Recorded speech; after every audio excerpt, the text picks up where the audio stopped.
of compartments. So there was a lot of innovation in order to shoot this the way we did. You're going to see camera angles and points of view that you've never seen before. Audiences are going to get a perspective of what it's like to be in one of these machines. I don't think anyone's ever made a film like this.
Hello and welcome to RED's cinematography series, Behind the Look.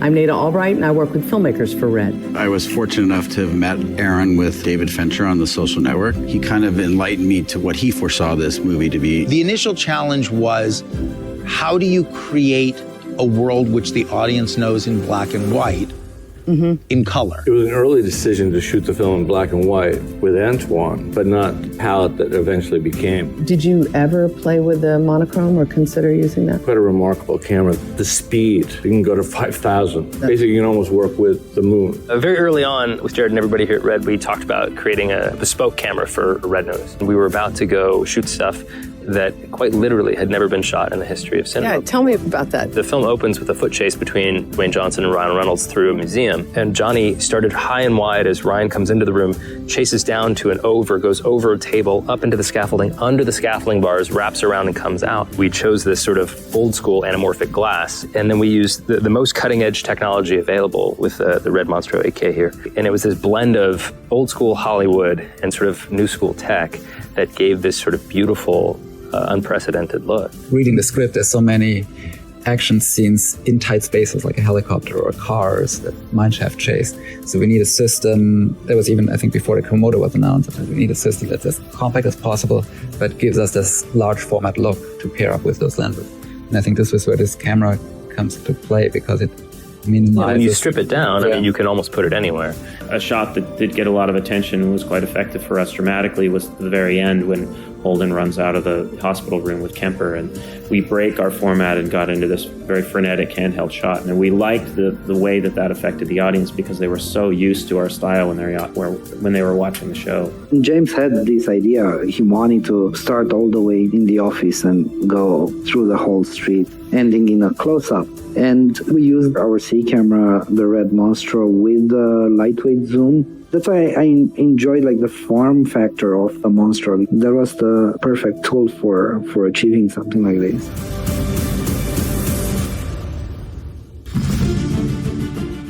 Isn't that the guy that shot Night Trap? Oh, there he is. ultimately, that particular camera, the weapon's been the first one that's been, just solid. Used to be new film stocks. Now you guys are giving us new cameras every time I turn it. I was shooting a movie that was supposed to be in a jungle, and I didn't want all this big film stuff. So I got your guys in London, met up with them, and they put this little thing on the table. I thought, that's it.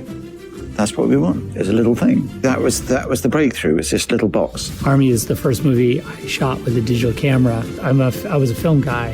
The thing that I really love about this Monstro is this sensor is so big. I got full coverage from these lenses, Any camera before this wouldn't have worked for you. You couldn't have got those shots. The takeaway for me that I was the most proud of at the end of Social Network, obviously it got nominated, which is not, people will never be sad about that. But that they would constantly ask me what it was shot on. And to me, we won the fight right there. Right. If you can't tell me what I did that on, then we won collectively the battle. You guys kind of carved the way for everybody else. So every customer should thank you guys a little bit.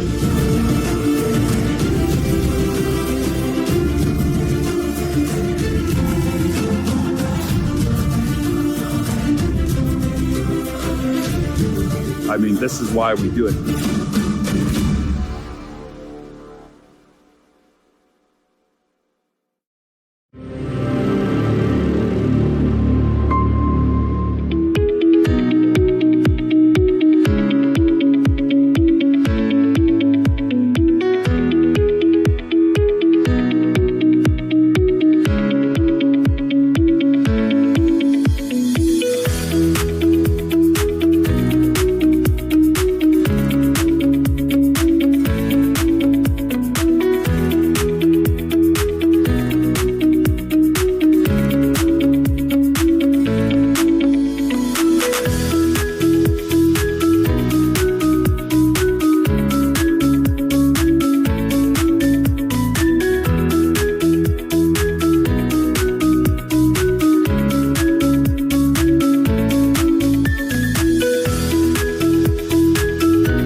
Something is well designed when it's practical and reliable, but also elegant as well. I really like this idea of making all the glass elements in a very slow way, very persistent way. We've got more control to how the glass is going to behave. We make lenses in this way because we want to use the best tool for the job in every case. The value in combining new and old technological processes is that in some cases, the old processes can give us better results than the new ones. Good design is very much about meeting expectations. If you're going to create something, the most beautiful thing, but no one will find it useful, no one's going to look at it. Every lens is different. So we are looking at every single lens individually, making sure that needs of this lens are met. So the human element of handcrafting is important to lens making at all stages of our manufacturing process. Done accordingly to what this lens needs, not what we need to do quickly to produce the certain number of lenses that we need to meet. Every lens is a compromise and a balance between different factors. Part of making a good lens design is balancing all those factors in the correct way for what we're trying to achieve. We use a lot of new technology here, which is great for consistency and repeatability. The ethos of the Cooke factory is that we don't just want to make lenses with great imaging, we want to make lenses that are built to last as well. When I'm designing lenses, most of the time I'm thinking like a design engineer, but the artistic side of it is where to draw the line on certain elements of the design. Those details, what we are making sharp on an image, what we are trying to blur, it's very important how the lens is being used to capture emotions. If everything is too clean and perfect, especially on digital cameras, things can end up looking the same. It's difficult to say whether lens making is more of a science or an art. It has elements of both.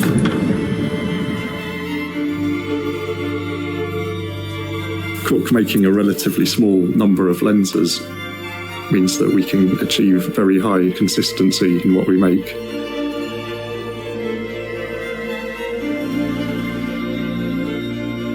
As we consider perfect design, there is never an end point. There will be always an improvement. There will be always something else. It's a never-ending journey. Every lens that we built is tested on a projector, and a skilled person has to look at the image and decide how to adjust the lens to get it just the way we want it to look. We are proud of our lenses, and we are proud of the way we are achieving all this. People are still using speed Panchros that were built 70 or 80 years ago, and I like to think that people will still be using lenses that we're building now in another 70 or 80 years.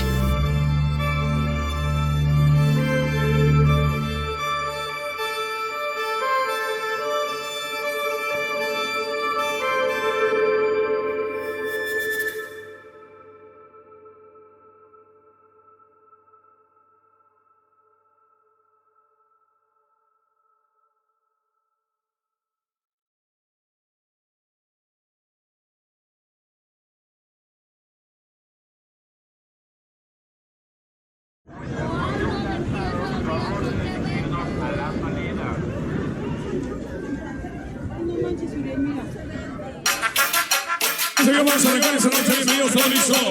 Bienvenidos a nombre.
Thank you.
全新机卡 Flex TV 版 Motion Control 机械臂为更可靠、更安全、更精准、更智能的节目制作提供了可能。25公斤轻松适配提词器，精密的6+3轴联动控制可实现 0.05毫米的高精度控制， 1.9米臂展可实现 3.5米最大跨度。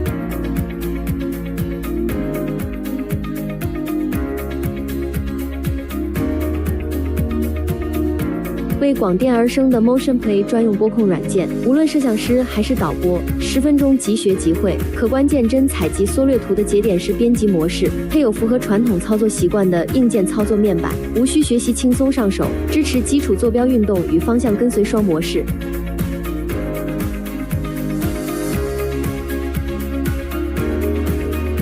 逻辑清晰的节目列表模式，可由第三方触发联动为全自动拍摄系统。行业率先开发的机械臂静音系统，满足新闻直播要求。一键回水平，方便远程构图参考。一键收起，有效避免其他机位穿帮。实时数据监控与日志信息。中英文双语切换。5维电子防碰撞系统，让节目制作更安全。带有 Tally 灯的多功能接口盒提供了 12G SDI Genlock 提词器信号等多种信号通路，内嵌式线缆，所有关节全封闭式设计，提供了更好的防护等级与静音特性。所有接口处都带有线缆防脱保护装置，支持电影化节目制作生态。这就是全新为广电智能化制作而生的机卡 Flex TV 版智能机械臂。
照耀这片大地的时候，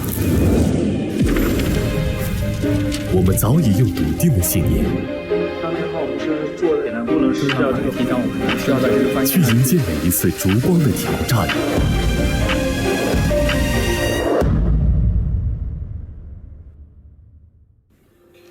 Godox 坚信，光是时间的起点，照耀着我们踏上崎岖的征途。想一下，还有没有一些其他的元素？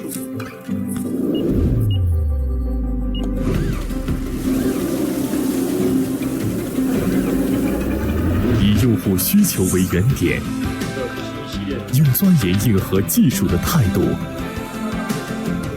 不断探寻创新的边界，照亮每一次灵感迸发的瞬间。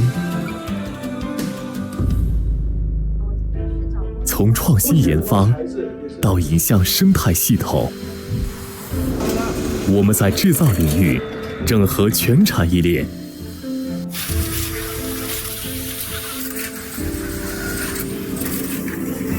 确保每一个产品都承载可靠的技术基因。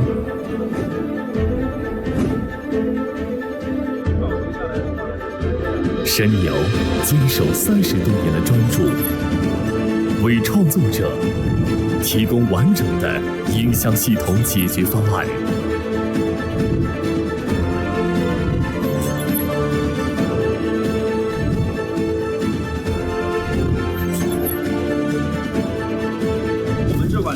我们相信，真正打动人心的产品，既能照亮摄影师的取景框，也能点燃每个用户的热爱。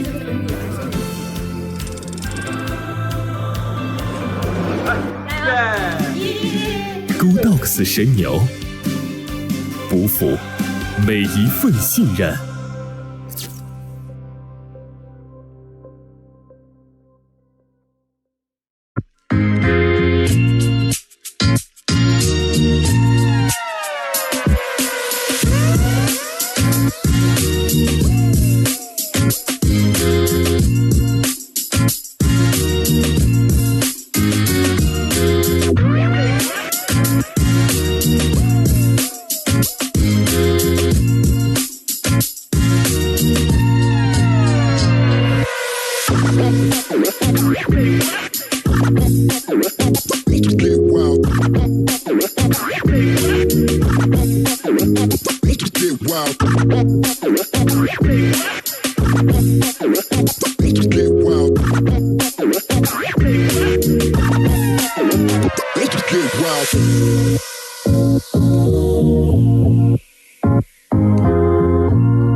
无人机价格成本低，然后它的操作更灵活、更机动，我们可以在低空甚至可以贴近地面，然后也有更多的焦段，是吧？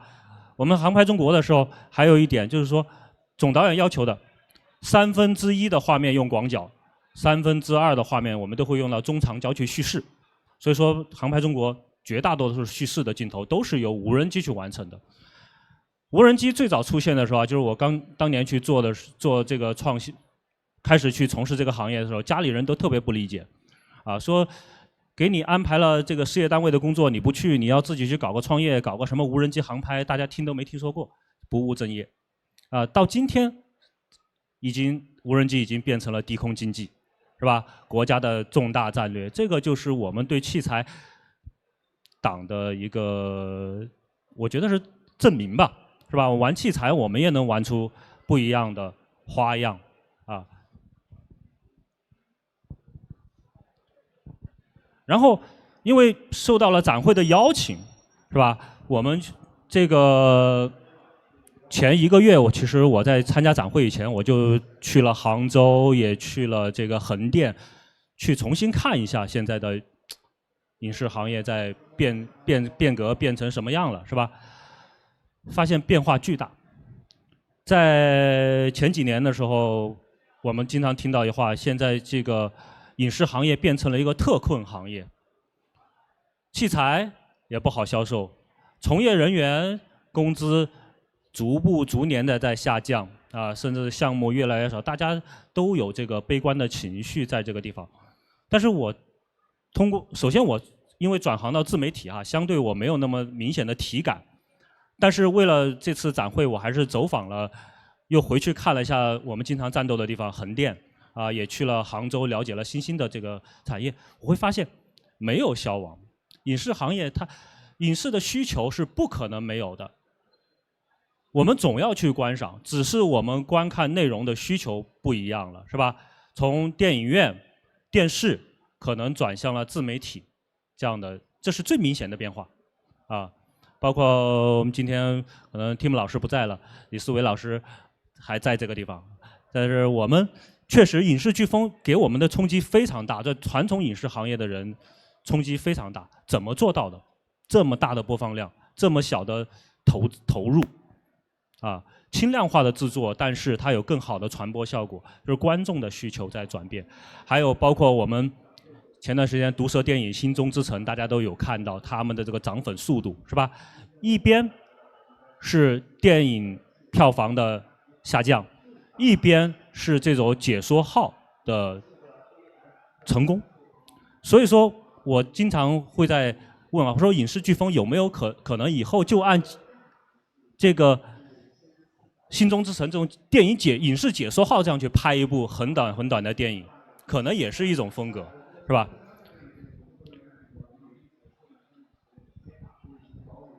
短视频它是在进步的，我们2018年我最早了解这个短视频的时候，当时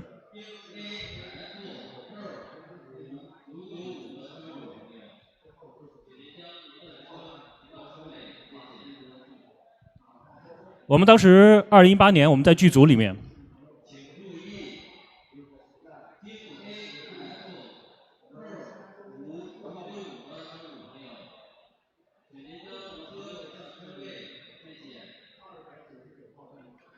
，2018年的时候，我最早知道了抖音周围朋友在刷，我的爱人也在刷这个抖音。我当时看了一下，我说：“哎，这什么东西啊？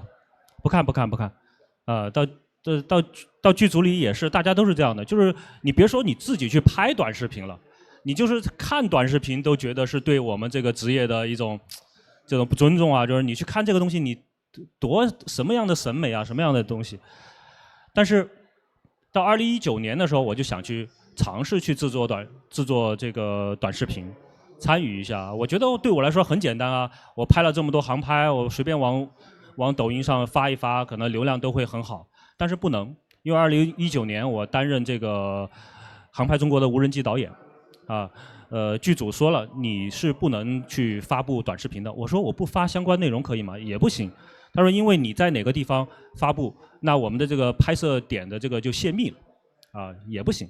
所以说我是从2000年开始啊，出现了很多爆火的直播间。我去到直播间的幕后去看了一下，已经不再是我们想象中就是单纯拿个手机简简单单的拍摄，整套的灯光，整套的服装，我们的摄影器材都是和轻量化